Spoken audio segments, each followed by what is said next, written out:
Okay, so imagine for a second that you're one of the most powerful beings alive, but you know the exact face of the person who is going to kill you. Today, we're going to break down a world that's built on that single, inescapable prophecy, where a mage comes face to face with his own demise, delivered right to his front door. Let's get into it. Everything in this story, and I mean everything, hinges on this one chilling rule. Just think about that. Right when you're about to come into your full power, you're shown exactly how it all ends for you. And it's not a maybe, it's not a possibility, it's a certainty. This one sentence sets the entire stage for a story about fate, control, and the one thing that even a world of magic can't seem to conquer. All right, so first up, a mage's fated death. To really get our protagonist, Rhaim, we have to understand this one unbreakable rule that he's been living under for centuries. Now, the key word here is unchangeable. This ascension vision isn't some friendly warning you can try to avoid. It's not a future you can outsmart or rewrite. No, it's a locked-in sentence.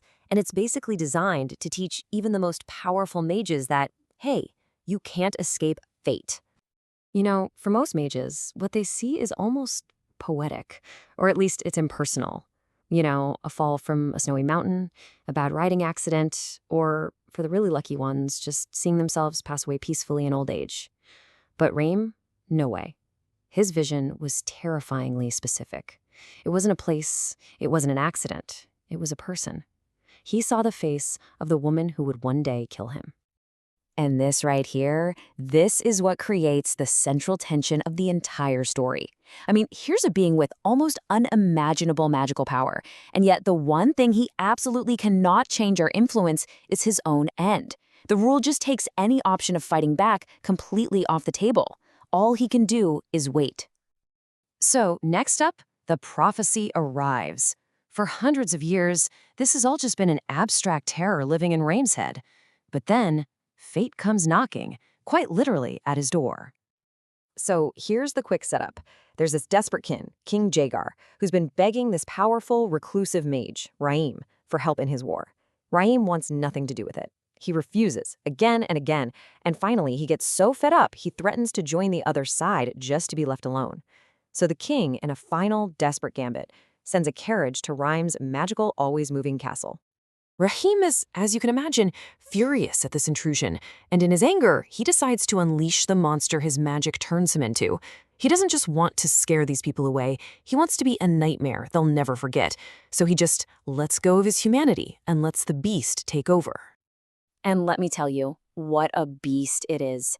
He transforms into this terrifying creature, all muscle and claws and fangs, just ready to tear apart whoever dared to disturb him. This is the All-Beast, the monstrous form that gives him his name and his fearsome reputation. But as he bursts out of his castle, ready for a fight, he's not met with soldiers. He's met by the king's own mage, Castilian, who is holding a woman. And then he delivers this absolute shocker. The king hasn't sent an army or treasure. He sent his own daughter, Princess Lisane, as payment. And in that one instant, Rhaim's entire world just collapses. The face he sees when he rips that bag off her head, it's not a stranger. It's the face from his vision, the face that has haunted his dreams for centuries. His own death has just been gift-wrapped and delivered to his doorstep. So, this brings us to the moment the beast meets his demise.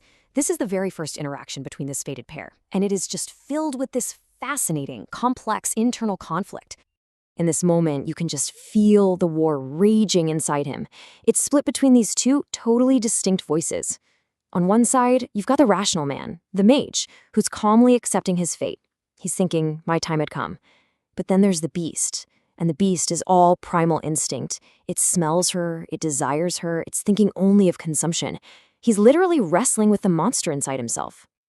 And that's the wild irony of the whole situation, right? In this moment, she's completely helpless. She's drugged, unconscious, in his monstrous arms. He holds all the power.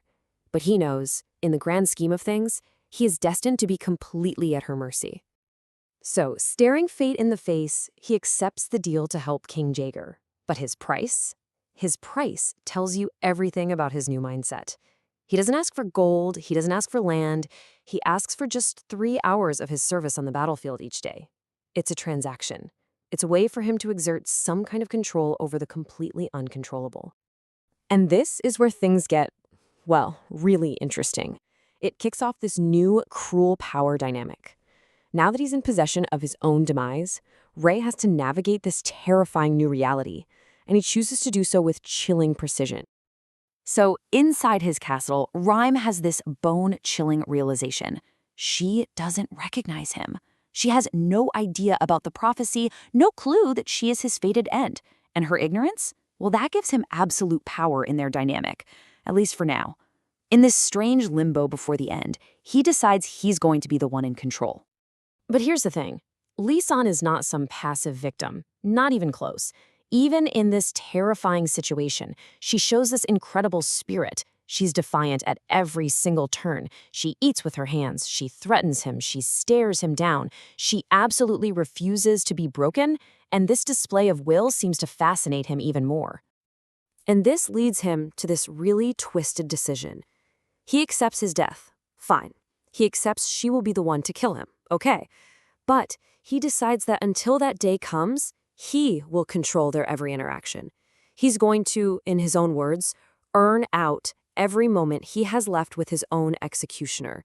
He's turning his demise into a performance that he can direct. And that brings us to our final section, living on borrowed time. It's this tense, strange existence where both of them are trapped by a fate that only one of them actually understands. He starts calling her Moth, comparing her to an insect drawn to a flame that will ultimately destroy it, which is just a perfect, tragic metaphor for their whole situation. He even tells her, "Moth, I don't actually want you here either, and yet it is too late for both of us." They are completely caught together in this inescapable trap of fate. And so we're left with this final, really provocative thought from his perspective. How many men get to watch their death crawling toward them? Rhaim has chosen not to run from his fate, but to embrace it, to control it, and to watch it unfold one defiant, terrifying moment at a time. A compelling, dark, and twisted way to face the inevitable.